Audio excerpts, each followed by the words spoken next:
Thank you very much, Ambassador Joseph. We have the pleasure to introduce now Professor André Glusman, French author and philosopher.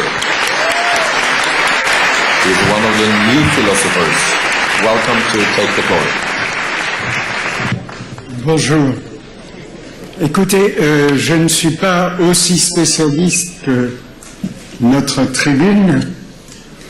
Je suis simplement philosophe.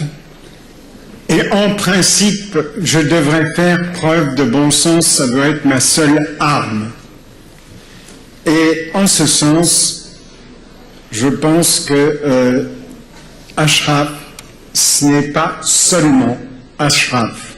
Nous venons d'entendre un exposé parfaitement précis sur l'armement nucléaire de l'Iran, avec les difficultés que ça présente pour riposter, mais je dis, il y a une chose qui joue, c'est de ne jamais céder au chantage.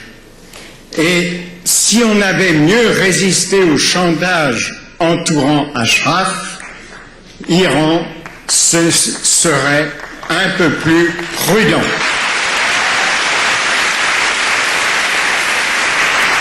Nous sommes, tout le monde l'a rappelé, au 33e anniversaire de la révolution iranienne. Alors, je crois que j'ai une double dette. Une part, une dette à l'égard de ceux qui ont très tôt résisté à la théocratie de Khomeini. Et je salue ici Madame Mariam Ranjavi et toute la salle. J'ai une deuxième dette. C'est celle concernant le peuple iranien. Ce peuple qui est descendu dans la rue en 2009 pour réclamer des élections plus justes et pour crier contre la corruption à la fois des élections et de la société. Bien sûr, ça a été très tristement terminé, mais je ne crois pas que ce soit terminé. Le printemps iranien a été suivi de ce qu'on appelle le printemps arabe. Les mêmes revendications, pas de fausses élections,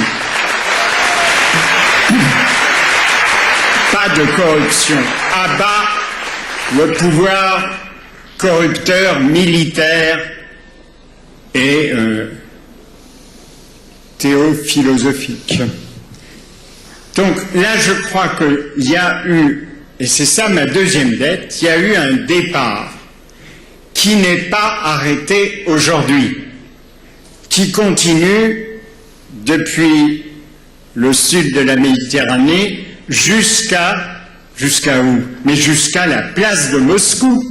On n'a jamais vu des manifestations aussi amples pour la démocratie à Moscou depuis 20 ans.